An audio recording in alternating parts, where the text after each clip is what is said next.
Movie buff specialist Phil and John are back with another episode of our top 100 movies, and we are counting down all the way to number 71 now, our 30th episode. We are 3/10 of the way there, 30% of the way done. I'm out of math terminology for this, but I will say it's pretty impressive. We started this back in January. I don't think many thought we would make it this far. And I'm going to say that pretty much every week because after we got through the first 5 weeks, I think people were shocked. So here we are, episode number 30, talking about two movies that appeared in my top 100, Inside Llewyn Davis and The Two Towers. The Two Towers is technically John's movie, although it was also on my list at an earlier date. And instead, I had you all watch Queen Margot. So you're welcome. And I will say, after the Two Towers rewatch, I like Queen Margot more. So, yeah. But this is another interesting little week because we are counting backwards we are going backwards through the Lord of the Rings trilogy. So we went Return of the King a couple weeks ago, and now we're going The Two Towers, and we will finish up with the Fellowship of the Ring in about a year. So don't worry, everybody. Then in a year, you can watch the Fellowship of the Ring, and then you can keep going. But anyway, John, welcome back. Hope everything's been nice. You had a busy movie week and you finally watched Inside Llewyn Davis for the first time ever. So welcome. I did. And, for being someone who really enjoys Coen Brothers movies, I surprisingly have not seen many of them. So it was really nice to finally dive into Inside Llewyn Davis this week. Yeah, I think the Coen Brothers are interesting because they're like one of the first bands. They're one of the first filmmaking directors that you watch when you're getting into movies. Like if you're really into film, people always will go, or at least when you were growing up, the era we were growing up in, which was, you're starting to get into movies in the 2000s, the mid 2000s, whatever. And so we're rolling through it, and everybody, Coen Brothers, Quentin Tarantino, like that's where you're going. Scorsese, like those are the people you're going to. People didn't really go to Spielberg. Spielberg had already been seen by that point, so you could move on from that. But there was an edginess to being a Coen Brothers fan or a Scorsese fan or something along those lines. And so, but what's weird about the Coen Brothers is, at least in my life, and I don't know if other people feel this way, as I've gotten older, I have not sought out to rewatch the Coen Brothers movies. Tarantino, if Pulp Fiction's on, I will watch it. If Inglourious Basterds is on, I will watch it. If Reservoir Dogs is on, I will watch it. But I will also seek those movies out. When it comes to the Coen Brothers, I saw Barton Fink in high school and haven't seen Barton Fink since. Why haven't I watched that since? I would probably appreciate it so much more now. I don't know, but I don't go out and seek it. Miller's Crossing. It's very weird how that works. And so for me, Inside Llewyn Davis came out at a time where I was still very much into the Coen Brothers, and it's the one that I have probably, with the exception of Fargo, revisited the most. Yeah, you raise a good point, because like a lot of the Coen Brothers really had this really big impact on just like the culture of film in like the 90s, because they did become that mainstream, still kind of artsy director that's kind of easily digestible. When they had like Fargo and The Big Lebowski, and then of course they had their best picture winner in No Country for Old Men, and then they kind of like faded off a little bit. They had Hail Caesar, and it didn't kind of had lukewarm reception to it. And they've kind of just been sneakily making these more low-key films lately that have really been received quite well by the people who are watching them. But people aren't watching them, and that's what's funny. I guess people are watching them. So what am I saying? I mean, people are watching them, but not as many as were in the 90s. Like you said, The Big Lebowski's, Raising Arizona is a cult classic. Burn After Reading might have been the turning point for a lot of people, where they kind of stopped watching these as much. And I haven't seen Hail Caesar. I would like to, but I haven't seen Hail Caesar. So what's funny to me is Christopher Nolan, in my opinion, the last two movies he's made have been garbage. I did not like Dunkirk at all. I did not like Tenet at all. But if he makes another movie, I'm going to run out and watch it no matter what the reviews are, because I really am into whatever the BS is that Christopher Nolan's going to throw at us. Half the time recently, it has been bad. The other half, though, it is phenomenal. The Coen brothers are much more consistent, and yet I don't find myself running out and seeking out their movies every time. And is it because they almost they started off with the popular, more in-your-face movies? No Country for Old Men, people don't talk about this, but No Country for Old Men is probably one of the weirdest Best Picture winners ever because there's no score in the movie. That is very strange. And so they started getting a lot stranger as time went on. I'm sorry, I couldn't take that guy anymore. Yeah. My God, go away. Find something to do. So they started getting weirder as they went on. They started getting more indie. Whereas when you look at a Tarantino or a Nolan, they start to become more mainstream. And I guess, Tarantino never really hit mainstream. He's always going to be Tarantino because Django Unchained, you can't be like, let's go play this at a kid's birthday party. Like, but the Coen brothers, like A Serious Man, comes out in 2009, and it's like, was that their follow-up to No Country, or it's one of their follow-ups to No Country? It's very interesting to see when that comes out. And then Llewyn Davis comes out only 6 years after No Country for Old Men. But Fargo has a mini series based on it. These movies aren't getting that type of hype anymore.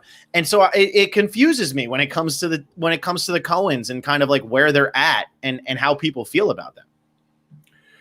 Yeah, and I think another one thing is like they're this directing duo, and a lot of people are kind of thrown off by that sometimes, I feel, because you're not just crediting one person, you're crediting the Coen brothers as a collective unit. And I think that kind of throws them off. But I think what it really does is I think they just level each other out so well. And they just, together, they are just an incredible artist as a single unit. And it's strange to think of it that way. And I mean, it's really hard to tell who has kind of more give and take in that relationship. But the product they are making is always at a high level. It always feels so deep and meaningful, even if it does have just this daily vibe to it. Like inside Llewyn Davis, it doesn't feel like this like far-fetched film where like this can't happen, everything. It's so mundane in everything that happens in the film. And that's just how the Coen brothers operate, is despite the fact that there are some aspects that are a little wild and a little more on the weirder side, it still remains mundane enough that it's still kind of rooted in realism. Well, and so it's funny. So my two favorite movies of 2013 were Inside Llewyn Davis and The World's End. There's certain movies, like when you see them the first time, you remember it. Moonrise Kingdom, I saw, I think, 4 times in movie theaters, and it just kept going and going and going because that movie hit me in a way that I will never forget. When I watched American Beauty the first time, I watched that in my parents' like old living room. It's not even their living room anymore. And it blew my mind. And after that movie was over, it like literally changed my perspective on things. Maybe that's a bad thing because it's Kevin Spacey and it's whatever, but it literally changed my perspective on things. Inside Llewyn Davis and The World's End, and I talked about The World's End a lot last week, but they came out in 2013, which was the beginning of my last year of college. And when I hit my second semester of college in March, I ended up having Lyme's disease, but it was undiagnosed. So I was sick as hell for a very long time. And so really the parts of college that were the best my senior year was that first semester, because the second semester was a disaster. I remember going to the Red Bank movie theater called Bowtie Cinema and seeing this movie with my dad and sister, and watching this as a film major with a semester left. I saw it over Christmas break with a semester left of college and realizing I have no freaking clue what I'm doing. And if I don't figure it out next year, every day is going to be like this winter day of going to see this movie in Red Bank. And I watched that movie and my dad and sister were both like, that was boring. That wasn't good. And for me, it absolutely wrecked me because, like I said with Gary King last week, I saw a lot of myself in him. I see so much of myself in Llewyn Davis of refusing to give up on it, even when you literally have no reason to keep going. And that type of character study, this is one of the best character studies ever made, in my opinion, because it is just about somebody who has the drive to do it, but they're kind of an asshole. And they don't make the right decisions, and they make the stupid decisions. They don't think it through. And that's Llewyn Davis. And it's terrifying because all of his flaws are flaws that a lot of people have. And if you want to succeed, if you want to find something in music or film or whatever it is, you cannot be the way Llewyn Davis is. But so many people are. And that's what's so devastating. And for me, at the very end of this movie, when he leaves and Bob Dylan is sitting out there playing his song, I have chills just talking about it. Mm-hmm. You always think that as somebody who wants to be an artist, as anybody like that, you always think to yourself, what if I would have just done that? What if I would have just hung on? What if I would have played next? What if I would have done that? You never know. And that's why in this movie, when he says, I'm done with music, I'm done with all of it. And then it's, well, you can do one more show. What am I going to do? Go and do the one more show, because you just can't kick it. You just can't. Every time I tell myself I'm done writing because I have a job, I'm doing this, I do the podcast, whatever, no matter how successful this podcast gets, until I have a novel published or a movie made, there's always going to be that part of me that's like, well, when the hell is it going to happen? And all those times I convince myself I'm done, as soon as somebody brings it up, I'm like, shit, I should try that again. It's you can't stop. And that's what's so friggin' amazing about this movie. Yeah, and the way it's presented is so fascinating too. Having it kind of be this cyclical movie where we start at the end of the movie and you don't even realize it until you get back to the end of the movie. Mm-hmm. It's structurally, it's fascinating. And then if you look at the performances, we once again are talking about Oscar Isaac and Carey Mulligan on this podcast, who are two absolutely phenomenal actors. Mm-hmm. And the performances they give in this film are no exception to that. Mm-hmm. Yeah, this is around. So Carey Mulligan's interesting to me because I feel like Carey Mulligan kind of like, she was hot, then she wasn't. Then she's hot, now she's like, and now she's like steaming hot because of Promising Young Woman. But like, she went through a weird phase where like her career could have ended. I think Carey Mulligan's in her mid-30s. And the unfortunate truth of Hollywood is that a woman, once they hit their late 20s or early 30s, unless they're Amy Adams and literally drinking from the fountain of youth, a lot of times they'll start to not get roles anymore because they're no longer the really hot young person and they're not Meryl Streep. So what the hell are we going to do with you? That's the unfortunate truth of it. But Carey Mulligan kind of overcame that. And I talked about it when I talked about Rosalind Russell and Saoirse Ronan. Rosalind Russell said her success came from the fact that she was never a starlet. She was never super attractive. And Carey Mulligan is very attractive, but she's not that Jennifer Lawrence type attractive. And I think that's why Carey Mulligan's career has been able to keep continuing on, because she has, I mean, her early roles, when you think about it, in Education, Shame, Inside Llewyn Davis, these are not blockbuster massive movies. These are movies that only specific like cinephile type people are going to seek out. And then she ends up being in Promising Young Woman, and it's a massive hit. And I do wonder, like, and Jordan Alford said, is she that attractive? She's not. She's absolutely not. But she's still attractive, but she's not that attractive. And that's what's helping her. I think that's honestly what's helped her. And I think that's why in a movie like Inside Llewyn Davis, in a movie that's meant to be grounded in realism, there's not one really attractive person in this movie with the exception of Justin Timberlake. And they even try to make him look pretty dorky in that movie. It took me so long to realize it was Justin Timberlake in that role. Justin Timberlake is in my top 100 twice, and I'm very proud of that. Yeah. No, he definitely showed his acting chops. And you raise a good point because, like, even, I mean, Oscar Isaac's a very attractive man. He's not that attractive in this movie. It's really grounded in this idea of the 60s, and everyone's covered up with facial hair, and they're really hard to really see their face. And they're all wearing, because it's winter, they're all wearing these baggy clothes, so you don't really see their bodies at all either. So it really does let you focus more on character and not having to focus on pretty person on the screen. Yeah, for sure. And like Adam Driver, who, like, you know, we talked about actually a couple of weeks ago because of what movie did we talk about him because of? Oh no, we didn't talk about him. I had just watched a movie that he was in. That's what it was. But like when Adam Driver is he's meant to just be a total doofus. The guy who plays the military guy is such a tool. Like, this is meant to be this era of Greenwich Village, this 60s era of like, these people are lost. They don't know what they're doing. The city itself isn't a very safe place. It is what it is.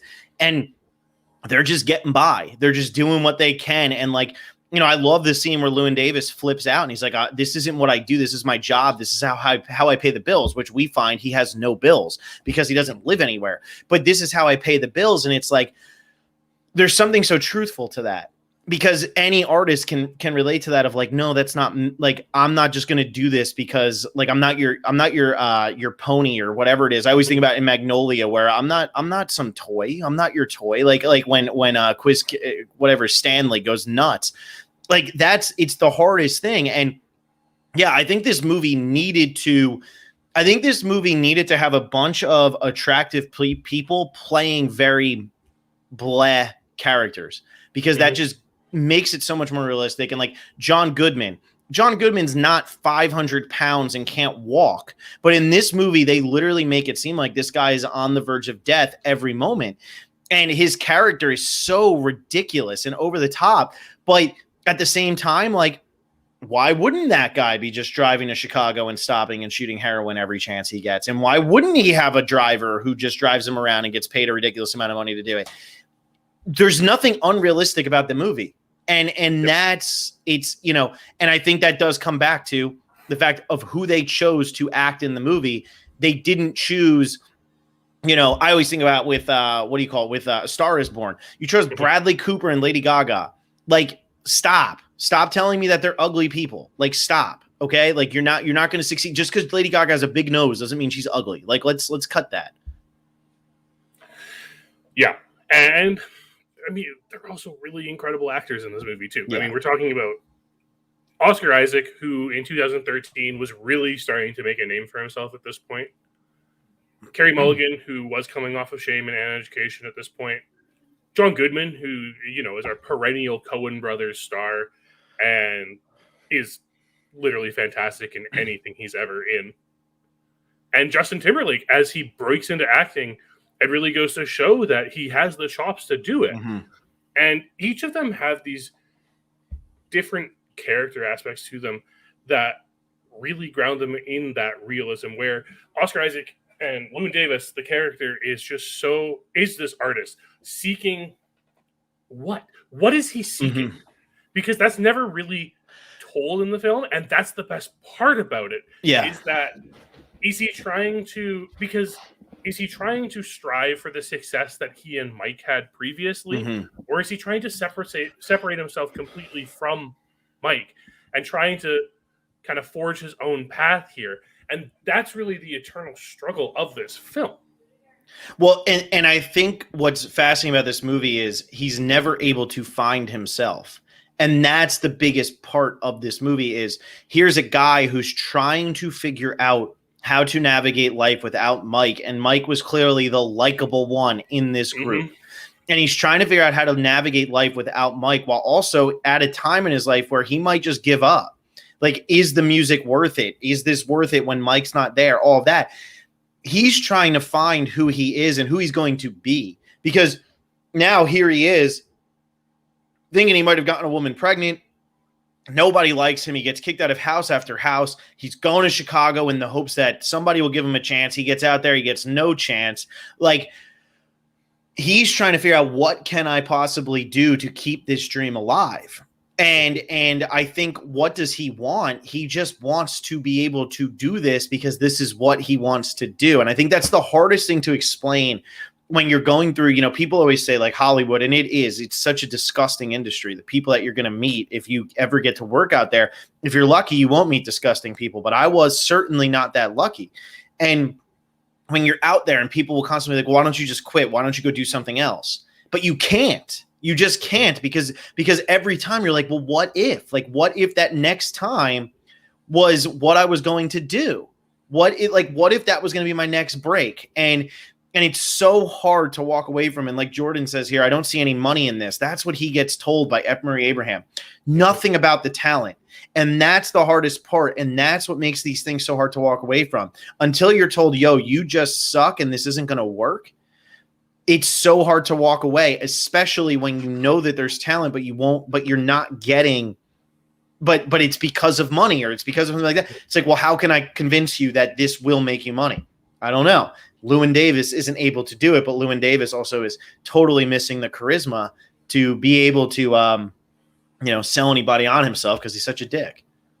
That line actually becomes even more hurtful at the end of the film when you do find out that Bob Dylan's performing there, and it's very clearly early in Bob Dylan's career. And then you have that realization, folk music hasn't broken out yet. Yep. It's coming. And if this was 2 years later, Llewyn Davis probably would have that record deal, and he probably would be successful. But he's just ahead of his time here with the type of music he's performing. Yeah, he's ahead of his time, and that's what normally, and that's what every aspiring artist who's not finding success will tell you. As soon as something gets made that they feel like they would have made, even if they never did, they'll say, "Oh, well, that was what I had, but I was just ahead of my time," or something like that. And sometimes it's true, and I think that puts such a damper on this movie. But the movie's already got such a damper on it. But that idea of, yeah, like if you would have played. If Bob Dylan goes first and Llewyn Davis plays next, is Llewyn Davis famous? Is Llewyn Davis a household name? Who knows? But he's saying this is the last time I'm ever going to play the Gaslight. I'm not doing it anymore. I'm done with it. Whatever.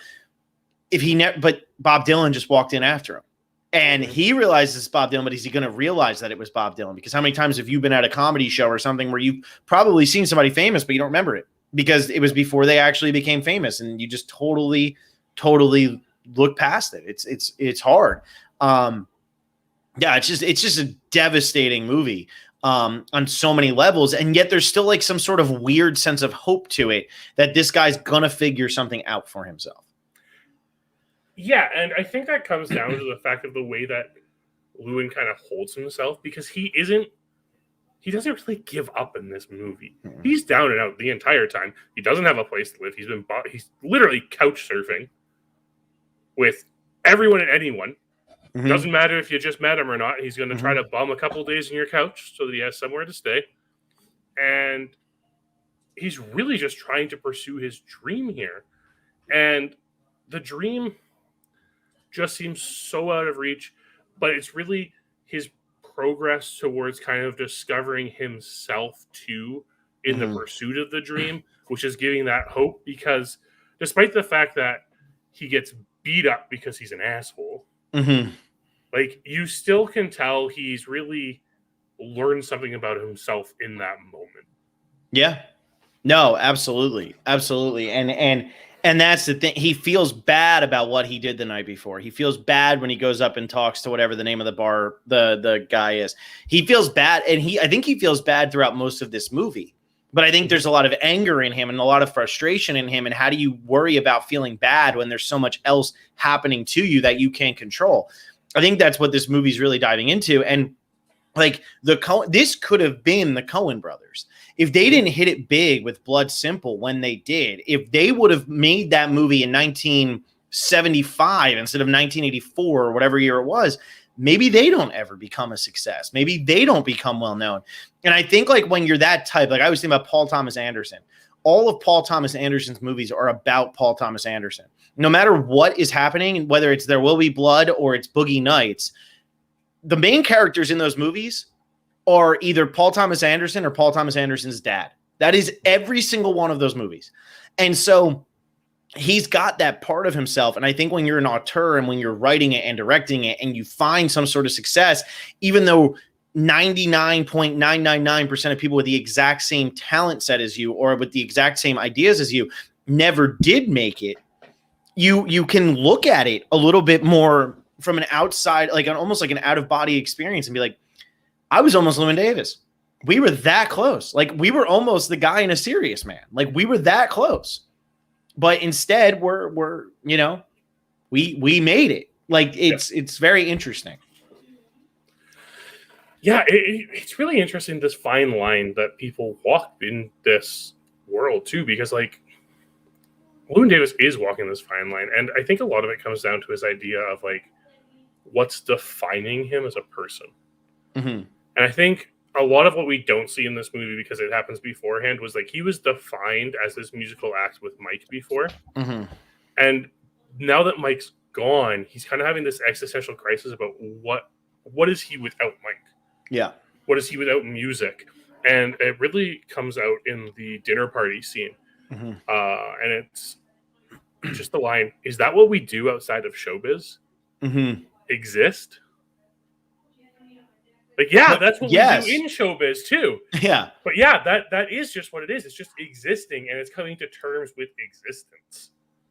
Well, and it's coming to terms, everybody, you know, I forget what movie it is, but they say every guy wants to slap their name on a building. What is the obsession with guys wanting to slap their names on buildings? And it's so true. And that what is that from? Is that from Fight Club? I don't even know. But whatever it's from, somebody says that. And it's so true, though, because a lot of this, like, it's not even that, it's just that Llewyn Davis wants to have some sort of success. He wants to just be known. He wants to be liked. And I think throughout this movie, he's so unliked. He's so unlikable that for him, it's like, how can he continue to be this unlikable his entire life? Eventually something has to click. And whatever he was doing with Mike, like the scene with F. Murray Abraham it's so full of dramatic irony. When he says, you used to have a partner, it makes sense. Get back. That's my advice. Get back with him. And Llewyn Davis doesn't say, well, he's dead. I hate you, blah, blah, blah. It's no, like, I'll go. Yeah, you're right. You're right. But it's that, like, almost admitting to yourself, like, can I be a solo act if I don't have him? This guy doesn't think so. It's crazy. Yeah, and Jordan Alford brings up a good point about his nature and hubris preventing him from succeeding, because at the dinner party, he seems to be happy. Like, he's reluctant to perform, but once he starts performing, you can tell that's what he enjoys doing.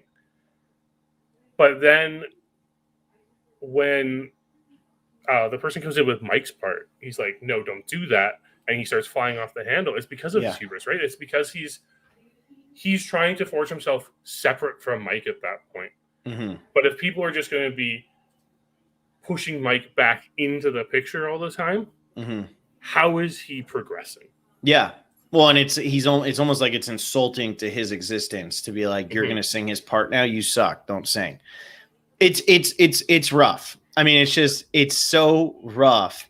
But you know, it's what the Coen Brothers do. They just make movies that make you uncomfortable. And inside Llewyn Davis, despite the fact that there's no guns and nobody's getting shot and there's no like crazy people running around with money, what's in the satchel? Even though what's his name, Llewyn in that movie, and now it's Llewyn in this movie. Obsession there. You know, that's just that they make you uncomfortable, but they do it with a purpose. You know, they're not doing it just to do it. They're doing it because they want you to look at yourself and say, hey, that could have been you. That could have been you. You know, there's a song by Dr. Dog called Could Have Happened to Me. Listen to that song, because, you know, that's very much the Coen Brothers they're inside Llewyn Davis is Dr. Dog doing Could Have Happened to Me. It's the same thing. Yeah. And the nice thing about how they have that kind of like dark grim look at like reality and stuff, they're still able to break it so well with humor at the same time. I mean, just like, where's his scrotum? Yeah. In like this height of this massive fight in the middle of a dinner party where we're seeing our protagonist kind of at his lowest point here because he's just gone off the deep end as an asshole. And the wife comes out yelling, where is his scrotum? Yeah. And it's just so funny. And it just breaks that tension perfectly to allow the story to progress. Well, yeah, and the last thing I want to talk about here is when Llewyn Davis doesn't take the royalty check. He just needs the $200, and then it turns out that he got a free abortion anyway because they didn't pay for the last one, so he could have just taken the royalty check. He didn't need the money as fast as he got it. And they're talking about, oh, that's going to be a hit. But as he's sitting there with the song, it's a total joke of a song, but then it still gets caught in your head and it actually gets nominated for an Oscar. And that scene itself with Adam Driver just sitting there going, boop, like, and doing it and practicing it. And it's like, what's wrong with him? It's that dark humor. I mean, that's what the Coens need. And then the whole please, like, it's so good. And it's just what the Coen Brothers do. And yet they take a movie, or they take a scene that should be pure slapstick, and instead they turn it into drama because you're still sitting there going, Llewyn, don't make fun of it too much because it might be a hit. Yep. Yeah. Anyway, it's just fascinating how they're able to balance those two different emotions at the same time. Mm-hmm. Well, anyway, we'll be talking about Drive in a bunch of weeks because I have it filling in. It didn't make my top 100. We're talking about that, and that's also Oscar Isaac and Carey Mulligan with a very weird relationship. So there you go. Yeah, it happens a lot, apparently. There you go. Actually, that is the one last thing I wanted to talk about with this aspect of Inside Llewyn Davis is every time we've talked about Oscar Isaac so far, he's kind of like this creepy, and every time we're going to talk about Oscar Isaac, he's kind of this creepy, off to the side, like, okay, I don't know if I can trust him. So seeing him in this like really vulnerable protagonist role is so beautiful. Yeah. Yeah, and he wasn't nominated for the Oscar for this, and that's an absolute disaster. Absolute disaster. Anyway, John, what was the best movie you watched this week? I did watch a lot. I've fallen behind on the watch a movie a day every day. I'm so far behind. So I had to make up some time. So I watched like 12 movies last week or something like that. Oh my God. Now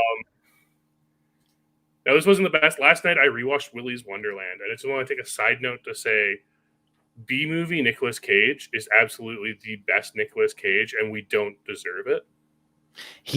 So that was a movie that the company I was working on before I moved back to Florida or the company I was working at, that was a movie they were selling. Mm-hmm. Was Willy's Wonderland. I haven't seen it yet. To think you can go an hour and a half of Nicolas Cage not saying a single word and still being the best part of a movie is hilarious. It's a wild ride. It's definitely the most fun I had watching a movie this week. But the best movie I watched this week, hands down, was Network. So you finally got around to Network. Finally got around to Network, and that movie is absolutely incredible. Everything it's saying just about society as a whole. The picture it's showing of like this idea of like the abuse of someone who's in desperate need of mental health assistance, and just the exploitation of him throughout the film.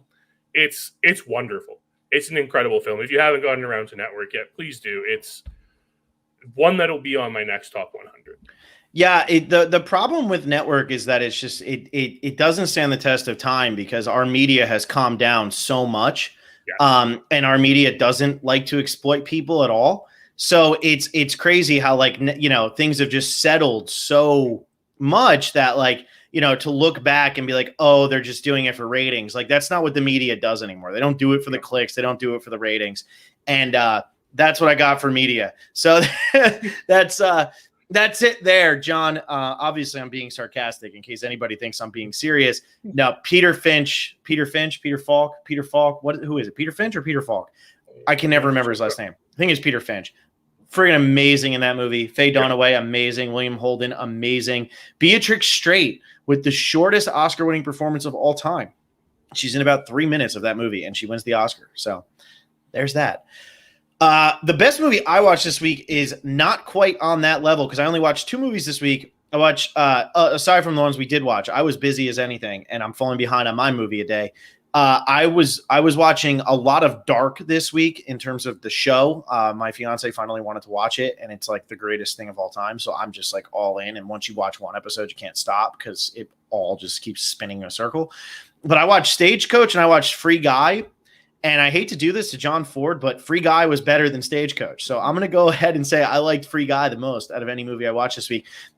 Not that funny, but it's really entertaining. And like, if you go into it being like, I'm going to laugh at every single thing that happens in this movie, you're going to be disappointed. There's some really funny moments, but it's not that.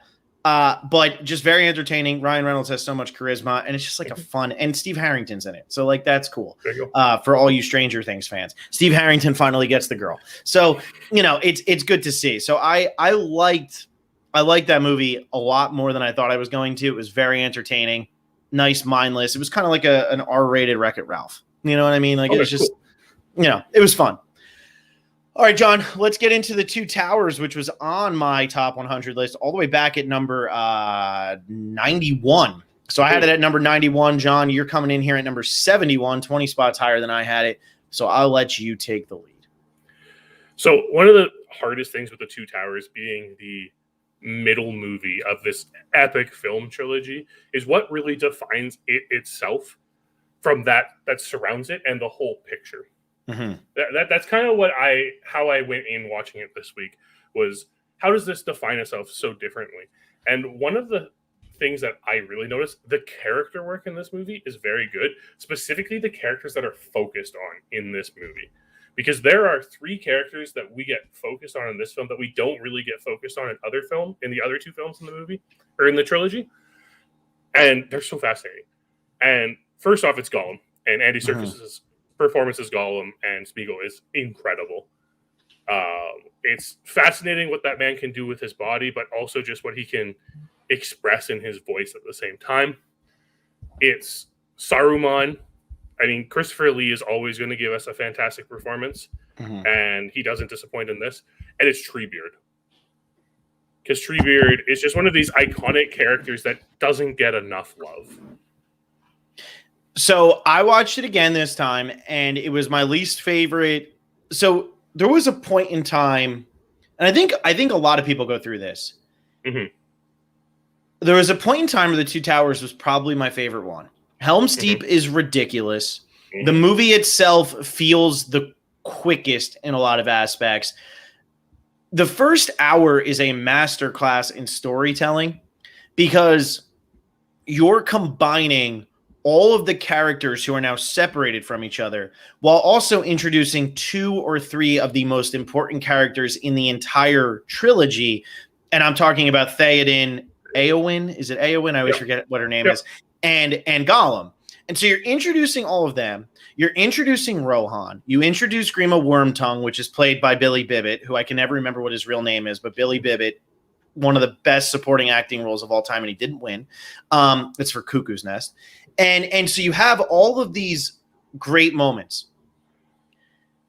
I lose it every time in the middle third of this movie. And to the point where I think that The Two Towers is probably going to drop off my top 100 because the middle third of this movie, for me, it's Helm's Deep comes in. Brad Dourif. Thank you, Jordan.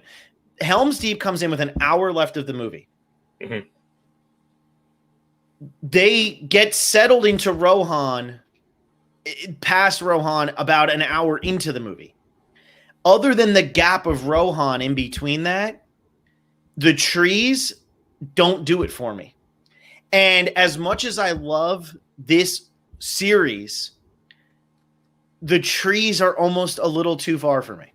And I have such a hard time every time I watch it when he says it takes a really long time to say anything in Old Entish. I'm like, yeah, it really does. It really does. Because while John Rhys Davies is amazing as it, and Treebeard is interesting, the storyline of watching Merry and Pippin with trees, when I didn't care about Merry and Pippin in the first movie that much, and then the third movie, Merry and Pippin are much more useful, and the trees aren't in it, or they are, but barely. It's just one of those things that it loses me in that moment. But then Helm's Deep is so epic, and the opening is so epic that I want, like, that it's so hard for me to lower this movie because it's so epic, everything that surrounds that middle third to me. But yeah, it definitely, and I think confirmed for me this time, this is my least favorite of the Lord of the Rings trilogy. See, it's really interesting because I am fascinated by the end stuff because I think it's very interesting seeing this race of beings that are kind of disrespected. They're not really talked about in Middle Earth. We hear Mary describing it at the beginning that, you know, there are whispers that this type of creature exists out there. And then to see that they really want to stay out of this conflict. They're like, this conflict doesn't involve us at all. We don't have to worry about it. And that part's really fascinating. And the idea of what does it take to make someone realize what matters and like what brings them into a conflict like this. And when you see Treebeard seeing the forest completely decimated, it's just like, yeah, sometimes it has to hit that close to home for anyone to realize that what is happening around them is actually impacting them. And that I find fascinating. The part that loses me in this movie is anything to do with Arwen and Aragorn's relationship. That Yeah. is drawn out and long, and it's just like, why is this sequence happening here? So for me, and that I agree with you. The Arwen and Aragorn stuff obviously works in the first one because they're actually together. And I think it works in the third one because they ultimately end up together. Mm-hmm. I think in this one, they really needed to have Liv Tyler in it because, you know, if you watch the third movie, at the end of it, they put every single actor who was like in the trilogy, and she is third billed behind just Elijah Wood and Ian McKellen. She is billed higher than Viggo Mortensen, despite the fact that she pretty much could have not been in these movies and they would have still had the same effect. But it's I agree. I think that, and this is all in that middle third. Like it's all in that middle third. And I think watching this out of order actually helped me to realize what I find the flaws in this movie to be. Because it's kind of like when you watch Game of Thrones, because Game of Thrones and Lord of the Rings to me like are the two biggest ones that you can where you can just, you know, compare. And when you watch Game of Thrones and you watch season 1, you're like, that's amazing. Then you watch season 2 and you're like, that's amazing. You watch season 3 and you're like, that's amazing. You watch season 4, that's amazing. 5, whatever. And you keep going. But then if you watch them all back to back to back to back, you're just like, I'm in it, whatever, it doesn't matter. But if you took that year in between, you get to season 5 and you're like, what's going on? When are they going to get to the good stuff? Like, what's happening here? Because season 4 was just really epic. And then you look at season 2, and maybe season 2 isn't as great as you remember because there's a lot of episodes in there where you're like, oh, yeah, that was a whole episode. At least it had a cool ending. And for me, watching the Two Towers and not having just watched Fellowship of the Ring, it helped me to see, like, they had to do such a restart in this movie. And the first hour, they do such a phenomenal job with that restart that it's like, well, why couldn't they keep it up for the second hour? Because then the third hour is so epic. I almost feel like the pacing in this one, for as much shit as the third one gets, the pacing in this one is the worst one, in my opinion, because there's nothing to hold you over until Helm's Deep. And there's a lot of Faramir talking to Frodo and talking to Sam. And you know what I really don't care about? For Faramir talking to Frodo and Sam. Like, that doesn't do it for me. Or a lot of, you know, like I said already, Merry and Pippin talking to the trees and all that. Move on.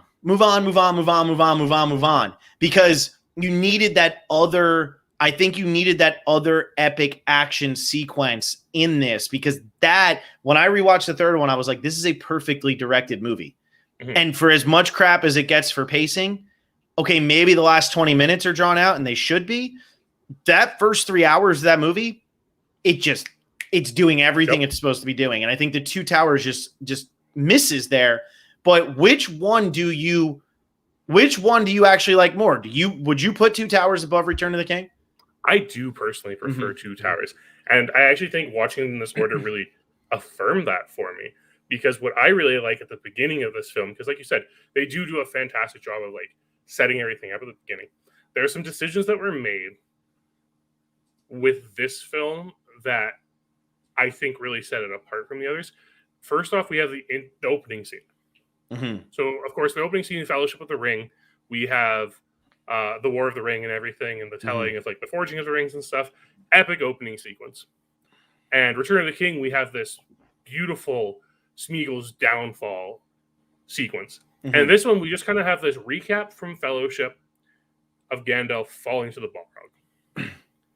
And then we immediately go to Frodo and Sam. This is the most interesting decision I think they made with this, because for those who haven't read the Lord of the Rings novels, each novel is separated into 2 books. And book 3 is everything that happens with Rohan and Aragorn and Legolas and Gimli and the Ents and Merry and Pippin. That's book 3. And then the second half of the Two Towers novel is everything that happens with Sam and Frodo. So to go to Sam and Frodo right away at the beginning of this movie, I think is a very interesting decision, because it really kind of shows that the importance of this film trilogy is still this mission to get the ring to Mount Doom. Yeah, and I love the way this movie opens with them just lost and turning around on themselves, because the last time we see them, they're escaping and they look out and there's Mount Doom, and like, where are they going to go? And I think it's a brilliant decision, because at the end of the day, and I think you had mentioned this in your Letterboxd review, but the trio, your cool guy trio in this movie is so much better used than they are in Return of the King. Oh yes, and absolutely. they're barely in Fellowship, mainly just because Gimli and Legolas don't come in until the midway point of the movie. But they are so well used in this movie. Like, that's the bread and butter of this movie. But you need to keep in mind, and Peter Jackson does a phenomenal job of this, of reminding everybody that Sam and Frodo are the main characters of your movie. And if you start this movie off with Legolas, Aragorn, and Gimli chasing down Merry and Pippin, and we get through that whole thing, and then they get, and then Gandalf comes in, and then we see Frodo and Sam for the first time, why have we not seen our main characters for 45 minutes of a movie? It doesn't work. And so, like, to me, this kind of, like, Sam and Frodo in this movie, and I keep going Game of Thrones, Sam and Frodo in this movie remind me of what they did with Bran Stark in like season 4 or 5 or whatever it was of Game of Thrones, where like they needed to remind you, or it was season 3 when he's with Jojen and Mira Reed, who's the greatest character in Game of Thrones history, and they're traveling through, and they have to remind you that, like, yeah, Bran is important. We can't just get rid of him.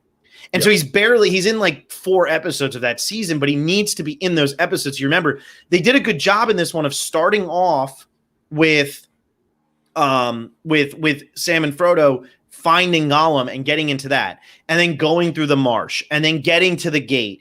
Because really, in this movie, nothing all that exciting happens to Sam and Frodo aside from finding Gollum. So how do you create a story about that and make it so that your audience stays invested in your main characters while everything else is so exciting that's going on? Yeah, and Jackson does such a great job of it by focusing so much on this relationship between Gollum and Frodo. And the fact that what Frodo sees in Gollum is potentially his future. Yeah. With the ring, right? He feels it coming. We see him kind of like coddling the ring at night and stuff like that. He's going down that path. So to see that, like, it's really him trying to bring Smeagol back from the monstrosity that is Gollum, because he doesn't want to become Gollum. Yeah. Yeah, and he's seeing that in a way that Sam's not seeing it. And I think that's why Sam just sees Gollum as a villain. I just totally lost my headphones. But that's why Sam sees him as nothing more than a villain, because, well, to Sam's like, do you not realize, like, this guy is totally corrupt and he's just lying to you and whatever? But Frodo's like, well, I'm the one with the ring. He had the ring. And he even says, I think at one point, like, you don't know what he's been through or what the ring did to him. Like, what the ring did to him. Frodo can relate to what the ring is doing to him in a way that Sam can never understand. And so, yeah, like, having that empathy for this despicable creature is so good. And not for nothing, Andy Serkis does such a phenomenal job in this movie. Crime, he was never nominated for an Oscar for these movies. It's just criminal. But he does such a phenomenal job in this movie of showing off the Smeagol side. Frodo starts to get to Smeagol a little bit. And when you start to see Smeagol, you're like, this guy's not a bad guy. He wants to be liked. He's trying to do the right thing. He's trying to help them. But Gollum just keeps coming back and pulling it back out of him, because it's like, no, he tricks you. He's coming, like, he's got the worst intentions. And Gollum ultimately ends up winning out over Smeagol, because Smeagol is just, so far lost at this point. Yeah, it's just really interesting to see that character foil and just that dichotomy of characters, especially because, like you said, nothing exciting happens to Frodo and Sam. They walk. And I guess that's the joke about The Lord of the Rings, right? It's a movie about walking. Yeah. I guess Osgiliath is pretty exciting, but Osgiliath, like, they're really barely even a part of it. Like, they just kind of like walk in and Faramir shoots people and the Nazguls come and then that's it. Yeah. Like, so Yeah, like they are just walking, but they're not my least favorite part of this movie. Again, it's the whatever happens in that middle act. Middle half. Yeah, it's that Arwen stuff, it's the Treebeard stuff, and it's honestly a little bit of the Legolas, Aragorn, Gimli stuff. It's like, just get me to Helm's Deep. And maybe what actually hurts this movie is the fact that Helm's Deep is so epic and so incredibly well done that you're just waiting for it to happen the entire movie. Because, man, like, I remember seeing that and feeling like that took up 2 hours of the movie. And really, Helm's Deep is barely 30 minutes of this movie. It comes in at the hour mark, and there's so much else going on around Helm's Deep. It's barely a half hour of the movie, whereas then we get to Minas Tirith in the third one, and that's like a full hour of the movie, that battle for the city of Gondor and outside of Gondor, everything that's going on. It's like a full hour-long battle. Mm-hmm. It is. But the Battle of Helm's Deep is better. Yeah, so this was going to be my question to you. Gondor, Helm's Deep, or the Mines of Moria? Which one do you prefer out of all of them? Helm's Deep. I think it's just Helm's Deep really captures this idea of like the terror of everything. It's even said throughout, right? Aragorn's talking to Theoden, and it's like, this is a bad idea. Mm-hmm. This is a trap. They know this is where you're going to go. You're leading these people to slaughter. Mm-hmm. And Theoden's like, I have to do it. It's the only thing we can do. And even with that fact, it really helps show how heroic these characters are. Because despite the fact that Aragorn, Legolas, and Gimli know they're marching to their doom, they're still doing it. This has nothing to do with their quest. Their quest was to get Frodo to Mount Doom. Uniting the people of Rohan, nothing to do with that. But it's like leading up to that Aragorn destiny we see in Return of the King, right? But he's still there leading these people side by side with Theoden because he knows it's for the greater good. Yeah. So I personally think that the Mines of Moria is the best scene of these movies. In my opinion, because of what that did in the Fellowship, how that so quickly turned the tone and let you, like, you think Gandalf is dead. You think he's done. It gets so dark so quickly. The Balrog, all of the orcs, the troll, it all comes out of nowhere. Because up until this point, all we've really seen is the Kraken and Weathertop and all of that. But this is like our first big battle, and I personally think it's unlike anything I've ever seen in a movie because it's so well executed in a horror genre where we see that screwed up every time. Mm-hmm. But Helm's Deep is so groundbreaking from a storytelling perspective and from a filmmaking perspective. Because like you just said, this battle has literally nothing to do with anything set up in the first movie. The people of Rohan aren't in the first movie. The people of Gondor, with the exception of Boromir, aren't in the first movie. And yet, this entire movie is building up to a massive battle between the orcs and Uruk-hai, whatever, and the people of Rohan. And who cares? Like, why are the orcs going that way? The orcs are going that way because if they can wipe out all men, then who cares what ends up happening with Frodo in the ring? There's not going to be anybody to protect Frodo in the ring. So it's one of those side plots that is so massive to the actual trilogy because it's keeping men alive and showing the good of man and that man can overcome, the evil orcs and all of that. But it's also one of those things where, like, they could have decided to not have this and make the whole movie about Aragorn, Gimli, and Legolas just trying to find Sam and Frodo and follow them. Like, they could have just made that the movie and had them all reunite again. What is amazing about this movie, and again, from the storytelling perspective, and the reason why it could still cling to my top 100 movies of all time, the Fellowship never sees each other in this movie. The three separate factions of the Fellowship never find each other. Aragorn, Legolas, and Gimli chase down Merry and Pippin and never find Merry and Pippin because they find Gandalf instead. Merry and Pippin never even try to find Sam and Frodo, and they never find Legolas, Aragorn, or Gimli because instead they're going to do their own thing and take out Saruman, which obviously taking out Saruman is massive to the entirety of it. And Frodo and Sam don't even care if anybody else is alive because all they're trying to do is get there and destroy the ring. They never come together in this movie.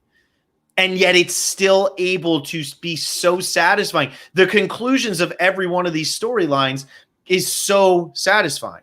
It's just that middle part. But everything else is so good. And Helm's Deep is such an epic battle, and it's terrifying. And it's like, we don't even know who Theoden is at this point. He could die. Like, who knows? But like between them coming up on the wall, blowing up the wall, the scene where they're trying to hold the bridge when what's his name, who I can never remember his name, gets killed, the elf guy.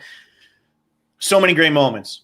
So many iconic moments. Legolas sliding down the steps on the shield, shooting arrows is one of the coolest shots in cinematic history ever of all time. Top 5. Like, it's so unbelievably well filmed. It's mind blowing. And Peter Jackson doesn't get nominated for Best Director this year at the Oscars, even though he films Helm's Deep, which anybody who directs an action movie that's worth their salt will tell you they were looking at Helm's Deep as inspiration for everything that they're filming. Mm-hmm. And I mean, that's the thing is, like, they got tons of extras to film this scene. Mm-hmm. It's done. But the reason why I think Helm's Deep is better isn't because of the actual battle itself. The battle itself is beautiful. It's gorgeous. Every aspect of it. When that Uruk-hai shows up with the, like, ready to blow up the explosive, it's terrifying. And you're like, oh, it's okay. Legolas is going to get him. Legolas is going to get him. And then Legolas doesn't get him. And you're like, oh shit, this is going down. And, like, they could lose this fight. But the scene that precedes the combat, I think, is the best part. I think that the best part about it is the scene of them arming these old men and these children. And Legolas is talking about how they're all just going to die and how they're setting to their death. And Aragorn's response is, let me see your sword. This is a good sword. Yep. It really goes to show Aragorn's leadership. It goes to show Legolas as an elf is quite a young elf. Yeah. And it really gets to show that aspect. Although, I don't know if you noticed this. Do you notice Legolas's eyes change colors in this movie? No, I didn't notice that. He has, like, very blue eyes for most of the movie, but in this scene, he is very brown eyes. I think Orlando Bloom has brown eyes because Orlando Bloom has brown hair. So there were no contacts in for this scene, and I noticed it this time around. That's really funny. Well, there you go. Now John's going to knock this movie out of everybody's top 100 because of an editing issue, because of a continuity error. Yeah, no, I agree with you. And it shows Gimli as kind of just, he's going to fight because that's what the dwarves do. Like, he's just going to battle. He's going to fight because he's not going to ask questions. He's not a leader. He's not some guy full of wisdom. He's just like when they say, oh, they got ladders, and he goes, finally. Like, they're about to be overrun by orcs, and he's like, great, now I get to kill something. Like, it really does define all of their characters really, really well. It shows Theoden and how he does need somebody like Aragorn. I like the way this builds for Eowyn in the third one, where she is such an impactful role, and in this one she's talking about, hey, I want to be able to, like, fight and blah blah blah. No, you're stuck. What do you fear most? The cage, you know? Like, I love all of those things. Like, what they do with that trio in this movie, and Eowyn and Theoden and all of them, is second to none. They do such a great job with it. Like, they really do. And it is the best storyline for Legolas, Gimli, and Aragorn. And I think because of the popularity of the first movie, EA started making video games for the Two Towers. And, like, the Fellowship of the Ring video game is terrible, but the Two Towers and Return of the King video games are incredible. And especially the Two Towers one. And there was so much hype after that first movie going into the second one. And the fact that the second one has Legolas and has Gimli and has Gollum and has so much Aragorn, I think is actually what makes Legolas and Gimli so popular. Because the first movie, they're barely in it. The third movie, they're barely in it. But you almost forget that they're barely in those movies because of how much of a role they play in the second one. And the second one is the one where you were dying with anticipation to see what was going to happen. And the second one might be the most popular one. I think the third one broke all the box office records, but the second one might be the most popular one because the people who love the first one would go out and see the second one, but the second one has more of a rewatchability feeling than the third one does. Even though I think Return of the King is a better movie, and I think Fellowship of the Ring is a top 10 movie of all time. Yeah. The Two Towers is probably the most rewatchable one because the stories are kind of all over the place. And if you come in an hour in, you're really, well, come in an hour in, you miss the best part of the movie. But if you come in an hour in, you're not going to be completely lost. Whereas if you come in an hour into Fellowship, you're like, who the hell are these people and what are they doing? And if you come in an hour into Return of the King, well, now you've missed the entire setup for that movie. This movie, the stories all come together in the first one, and there is a lot of setup, but you can still watch that and be like, oh, they're about to get to Helm's Deep. Here we go. It's coming. Or, oh, they're going to go take on Saruman. Or, oh, they're going to go to, like, they're going to get Faramir. Like, you can get to those points. Yep. So I think that's why Legolas and Gimli actually are as popular as, I mean, Legolas might be, at the time, he might have been the most popular character in the entire series. And he's barely in the first movie and the third movie. Mm-hmm. Yeah, and I think a lot of it comes down to the fact that what a lot of people don't realize about Legolas and Gimli is their characters have this symbiotic relationship, right? Mm-hmm. Wherein it's their relation to each other that makes them such defining characters. And it's the fact that we have an elf and a dwarf working together. It's that odd couple type of feeling, right? Yeah. Where even in the Battle of Helm's Deep, don't tell the elf. Don't tell the elf. And it's like, he knows what he has to do, but he still wants to be cool and have his pride over Legolas. Yeah. And like, that's what's so fun about it. And that's what I really like about the Two Towers is the character in this one. Because I do think it does have the best character overall of everything. Yeah, we get Gandalf a little bit. Gandalf's kind of this mysterious character. And that has to do with like the role of wizards in. He becomes the white instead of the gray. And they don't really explain what that means. It's long, convoluted. I mean, you have to know that the wizards are ancient beings that predate the existence of Middle Earth, and that they're like primordial beings that like are like the representations of different gods in the world and things like that. It's confusing and long, and go read the Silmarillion if you really want to figure out. Yeah. But one characterization I really like in this, we see Aragorn the Ranger in this movie, and it's so important to his character development in Return of the King. But we have to see this. And we don't really see it. We kind of get like the mysterious Aragorn in the first one and the kind of leader Aragorn after Gandalf falls in the Mines of Moria. But what we don't see is, oh, hey, I'm tracking everything. But we have that fantastic scene where they go to where the battle was, and he's like a hobbit lay here, and he like follows their moves and stuff. And it's like, wow, Aragorn's actually really good at this tracking. Yeah. And Aragorn and Frodo and Gandalf have the most consistent arcs because they should have the most consistent arcs.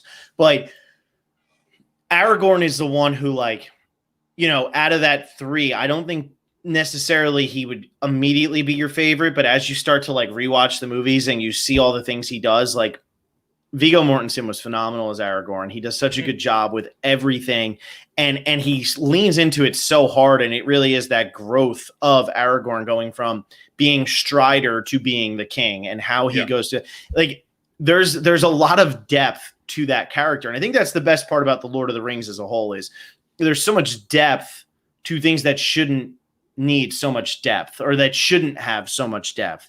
They do a really good job of creating that depth for pretty much every character, across the board. And yeah, Aragorn for sure is he's like Aragorn, Legolas, and Gimli in this one are the best parts of the movie. And I think this movie had to be dark. And we talking about Empire Strikes Back in 2 weeks because that's on John's list. Another one of those middle of the road. What the hell do we do? We're not the beginning. We're not the end. But those movies are the hardest ones to make because what do you do? And I think that parts of the Two Towers are dark, but in like a gloomy way rather than being dark in like a Return of the King way or like the Mines of Moria way. And that might actually hurt the movie, but it has to be that way. Like it has to have this hopeless feeling, but that might actually hurt the movie because it loses a lot of the adventure of the first one. and it loses a lot of the chaotic action of the third one. It's a little bit more it's just a little bit more like down, this movie. And it has to be, because nothing positive is solved. Yeah, they win the battle for Helm's Deep, but the battle for Middle Earth is just about to begin. Like, what are they supposed to do? They're still not there yet. They accomplished literally nothing in this movie. The only ones who actually accomplish anything worth note is Merry and Pippin, because they take down Saruman. They're the only ones of the entire fellowship that actually does anything worthwhile towards the end game. Everything else is like, oh shit, we shouldn't have had to do all this. Like, we're supposed to be destroying a ring. Yeah. Yeah. And I mean, that's a really good point you make too, because it is the middle entry in a trilogy. And normally what we see in the like middle entry form is the good guys at the edge of their rope. Our protagonists are at the edge of the rope. I mean, we'll talk about it with Empire, but that's a movie where our protagonists are taken to the edge of the rope. Everything looks desperate, but we don't quite get that with the Two Towers at the same time, because we do have victory in the Two Towers. Yeah. So it's a really weird way of approaching the middle entry in a trilogy. Well, and the reason that trilogies work, and the reason why trilogies always became like the thing, is because movies are a 3-act structure. Plays are a 3-act structure. First act, second act, third act. The Two Towers is just the second act of the trilogy. In the second act is when you get the all hope is lost moment. In the second act is when you get, a lot of those, they always say the hardest part of a script to write is the second act, because the second act is not introducing you to the characters and it's not wrapping everything up. It's how do you navigate what actually has to happen. And this just happens to be a 3-hour second act. So yeah, it's unbelievably impressive. And it does have so many things. And like, again, it's still probably going to cling to a top 100 spot. It might fall out, but it could cling to a top 100 spot. That's just how good, in my opinion, everything surrounding the Arwen and whatever stuff is. It just is able to carry it in a way that, like, most movies, you wouldn't be so forgiving of it. And we haven't even talked about like how that part is pivotal to everything, because it is the elves kind of overcoming their, we're leaving Middle Earth, peace guys, this is all you, and getting to the point of, no, there was a time where elves and men fought together, and let's start that time again. It is just great, and it does lead us into that epic conclusion that Return of the King gives us. And I mean, we could talk about this movie for another hour, but we probably shouldn't, so I could go to bed, But yeah, I agree. Like, there's so much to dissect in this movie, and it just goes to the world that Tolkien built, and then the way Peter Jackson was just able to slap it all together and be like, here is entertainment, friends. Go enjoy yourselves. But yeah, it's something. It's something, that's for sure. So, John, what else you want to say about Two Towers? I'm pretty much at the end of my rope. Saruman as a villain, so much more compelling than Sauron, because he isn't just a floating eye. I totally agree. And that's one of the things in the third one where Saruman's gone. You miss Saruman. Yeah. You do. You miss, and I miss Grima Wormtongue too. And I know that they're both in the extended versions, but I miss them in the theatrical versions, because Grima Wormtongue is such a pitiful little character. He's so fun to watch. All right, next week we are going to the moon, because we can't go to see Aliens, because I'm going to be watching. So John's actual number 70 is Alien, but I have that higher. So we won't be talking about Alien next week. We'll be talking about Moon, which is the Sam Rockwell, Kevin Spacey voice acting movie. Duncan Jones, David Bowie's son, the best movie Duncan Jones made by far. And I got Tu Mama Tambien, which is the Alfonso Cuarón movie about the two guys who go on a sexual escapade. It is quite a movie. Sexual growth, I guess. That's I don't even know what to call it, but it's something. They find themselves, let's just say that. But Tu Mama Tambien and Moon, those are our two movies for next week. So make sure to check those out. And then we kind of have like a little bit of a Empire, Annie Hall, Jaws. I mean, wow, we got a crew coming up here. So thank you all for listening. Hope you all enjoyed this episode, enjoyed us talking about two of the Lord of the Rings movies, and we'll be talking about the third one at a much later date, which is actually the first one. And if you haven't seen Inside Llewyn Davis, go check it out. John, anything else you want to say before I X out of this bad boy? Not today. Not today. What do we say to death?